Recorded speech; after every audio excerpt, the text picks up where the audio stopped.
News 7 Tamil, பொறுப்பும் பொது நலமும். சிறப்பு விருந்தினர் பகுதிக்கு நாம் செல்ல இருக்கிறோம். இன்று நம்மிடையே சிறப்பு விருந்தினராக வந்திருப்பவர் பிரபல பின்னணி கர்நாடக இசை பாடகி நித்யஸ்ரீ மகாதேவன் அவர்கள். அவரை இப்போது வரவேற்கலாம். வணக்கம். வணக்கம்மா, எப்படி இருக்கீங்க? நல்லா இருக்கேன்மா. மார்கழி நாளில் உங்களை சந்திக்கிறது ரொம்ப சந்தோஷமா இருக்கு எங்களுக்கு. எனக்கும் இந்த சேனலில் மார்கழி முதல் நாள் நியூஸ் 7 சேனலுக்காக வியூவர்ஸை சந்திக்கிறது ரொம்ப ரொம்ப சந்தோஷமாக இருக்குது. சொல்லுங்கள், இந்த மார்கழியோட சிறப்பு, அதுவும் சென்னையில் இத்தனை சபாக்களில் இந்த கச்சேரி களை கட்டுறது, வெளிநாடுகள்லாம் கூட இதுக்காக கிளம்பி இந்த சீசனில் சென்னைக்கு வராங்க, நிறைய ரசிகர்கள் வராங்க. ஆமாம், அதோட பெருமை பற்றி சொல்லுங்களேன். ஃபர்ஸ்ட் ஒன் மார்கழி மாதம் அப்படின்னு சொன்னாலே ஒரு தெய்வீக மனம் வீச தொடங்கியாச்சுன்ற மாதிரி ஒரு ஃபீல். மாதங்களில் மார்கழின்னு சொல்லுவோம், அந்த மாதிரி. செகண்ட் நம்ம மெட்ராஸ் வெதருக்கு டிசம்பருக்கு விட்டால் இந்த மாதிரி ஒரு பெஸ்ட் சீசன் கிடைக்கவே கிடைக்காது. இசையை பொறுத்த வரைக்கும் வான்மழை பெய்யறதோ பெய்யலையோ சென்னையில் இசை மழை நிச்சயம் அப்படின்ற அளவுக்கு அவ்வளோ இசை நிகழ்ச்சிகள், கலை நிகழ்ச்சிகள், நாட்டிய நிகழ்ச்சிகள் ஒரு இந்த ஸ்பேன் ஆஃப் 15-20 டேஸ் கிட்டத்தட்ட 3500லேருந்து 4000 நிகழ்ச்சிகள் ஒரு சென்னை இந்த சிட்டியில் மாத்திரம் நடக்கிறதுன்னா நம்ம ஒவ்வொருத்தரும் சென்னையை சேர்ந்தவங்க, ஏன் தமிழ்நாடு இந்தியாவை சேர்ந்தவங்களே ரொம்ப பெருமைப்பட்டுக்கக்கூடிய ஒரு விஷயம். வேறு எங்கேயும் உலகத்தில் தேடினா கூட இந்த மாதிரி கிடைக்காது. எங்கேருந்தெல்லாமோ இதை இந்த வைபவத்தில் பங்கேற்றுக்கிறதுக்காக ரசிகர்கள், கலைஞர்கள், மியூசிக் ஃப்ரெட்டர்னிட்டியே சென்னைக்கு வராங்க அப்படின்றது ரொம்ப ரொம்ப ஒரு சந்தோஷமான விஷயம். அதில் நீங்களும் ஒரு பாகமாக இருக்கீங்க அப்படின்னு நினைக்கிறது எங்களுக்கு ரொம்ப பெருமையாக இருக்குது, ரொம்ப சந்தோஷமாகவும் இருக்குது. ஒரு அழகான பாடலோட இந்த நிகழ்ச்சியை நீங்கள் ஆரம்பிச்சுக்கணும் அப்படின்னு நினைக்கிறேன். ஓகே.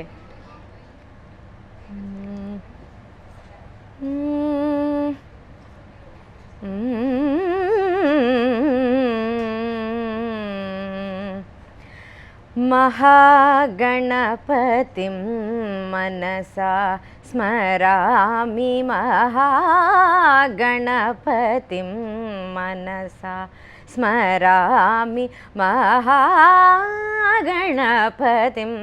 वसिष्ठवामदेवादिवन्दितमहागणपतिम्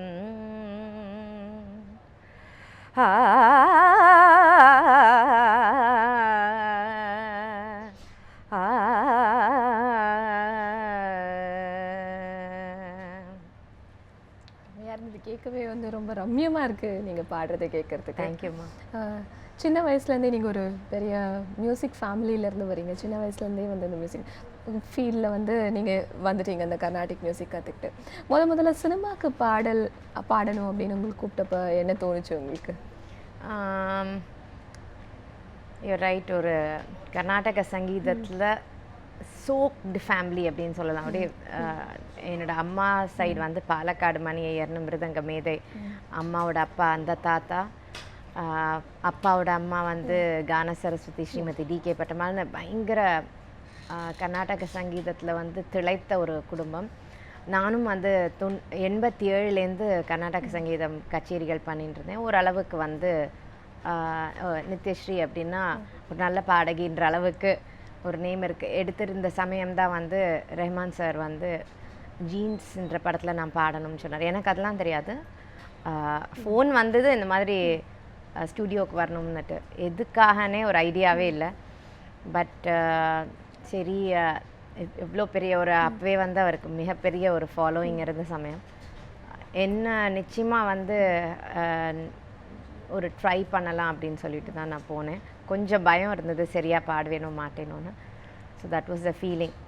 அண்ட் ரொம்ப நாள் கழிச்சு அந்த படத்தில் அந்த ஒரு பெரிய கிளாசிக்கல் சாங், அது ரொம்ப அருமையான பாட்டு. அந்த பாட்டும் நீங்கள் எங்களுக்காக பாடியே ஆகணும். ஓகே.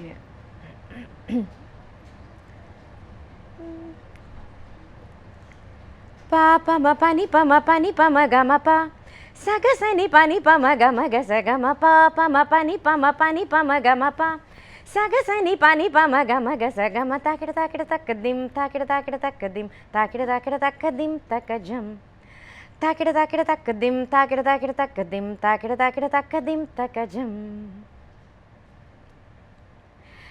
கண்ணோடு காண்பதெல்லாம் தலைவா கண்களுக்கு சொந்தமில்லை, கண்களுக்கு சொந்தமில்லை. கண்ணோடு மணியானாய் அதனால் கண்ணை விட்டு பிரிவதில்லை, நீ என்னை விட்டு பிரிவதில்லை. தாக்கிட தாக்கிட தக்கதிம் தாக்கிட தாக்கிட தக்கதிம் தாக்கிட தாக்கிட தக்கதிம் தக்கஜம். அண்ட் இந்த பாடலை தொடர்ந்து வந்து நிறைய சினிமா பாடல்கள் நீங்கள் வந்து ரொம்ப அருமையாக பாடியிருக்கீங்க. அண்ட் உங்களுடைய கிளாசிக்கல் ரிலீசஸ் அதை பற்றிலாம் சொல்லுங்களேன். நிறைய ஆல்பம்ஸ் வந்து ரிலீஸ் ஆகிருக்கு. அண்ட் அதை பற்றிலாம் சொல்லுங்கள், அந்த அனுபவங்கள் எப்படி இருந்தது? அதாவது கச்சேரிகள் வந்து மோஸ்ட்லி சிட்டிஸில் அந்த மாதிரி தான் நடக்கும். பட் ஒரு வெகு ஜனங்களுக்கு என்னோட இசை போய் சேர்றதுன்னா அது வந்து இந்த சிடிக்கும் கேசட்ஸ்க்கும் அந்த ரிலீசஸ்க்கும் தான் நன்றி சொல்லணும். எங்கேயோ இசை பற்றி அவ்வளோ தெரியாதவங்க கூட ஒரு சிடியை கோவிலில் போட்டுது, டிவியில் போட்டுது அப்படின்னு சொல்லிட்டு அவங்க வந்து அந்த சிடியை பற்றி டெய்லி இதை தான் கேட்டுட்ருக்கோம் அப்படின்ற பொழுது ரொம்ப சந்தோஷமாக இருக்குது. சிடிஸ் வந்து என்னோடய முதல் ரிலீஸ் வந்து விநாயகர் பேரில் விநாயகர் பாடல்கள், தொடர்ந்து பாரதியார் பாடல்கள்.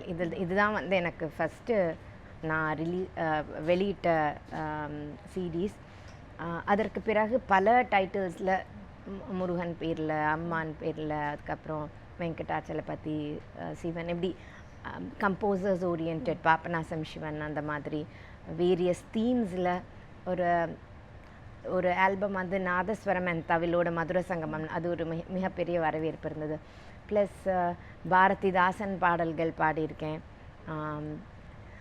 கோபாலகிருஷ்ண பாரதியாருடைய சாங்ஸ் வந்து எப்போ வருவாரோ, இதுதானோ தில்லை ஸ்தலம்னு, அதுவும் ரொம்ப எல்லாருக்கும் ஒரு பிடிச்ச ஆல்பம் அது, அந்த ஆல்பம்ஸ். ப்ளஸ் இப்போ சமீபத்தில் இன்னைக்கு ரிலீஸ் ஆகிறது ஒன்று, திருப்பாவை திருவெம்பாவை மாதிரி திருமுருகன் எம்பாவாய்ன்னு சொல்லிட்டு அது ரிலீஸ் ஆகுது. முருகன் பேரில் அந்த பாடல்கள் இன்னைக்கு ரிலீஸ் ஆகுது. ஸோ அண்ட் அதுக்கப்புறம் வந்து இந்த கச்சேரி மாதிரி லைவ் கான்சர்ட்ஸ் அப்படின்னு சொல்லிட்டு இந்த மார்கழி சீசனுக்காகன்னு நிறைய சிடிஸும் ரிலீஸ் ஆகிறது.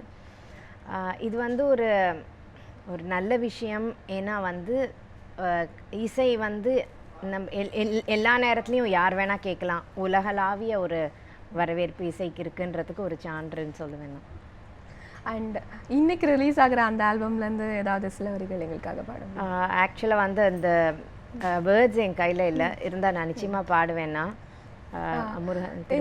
உங்களுடைய இன்னொரு ரிலீஸ் அந்த தில்லை ஸ்தலம் அது ரொம்ப பாப்புலரானது. எனக்கு அதில் ரொம்ப பிடிச்சது வந்து நீங்கள் பெஹாக்ல பாடின இதுதானோ தில்லை ஸ்தலம். ஆமாம், அது பாடுங்க.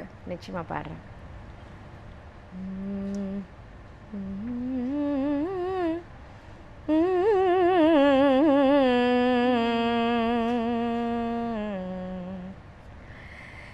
இதுதானோ தில்லை ஸ்தலம்,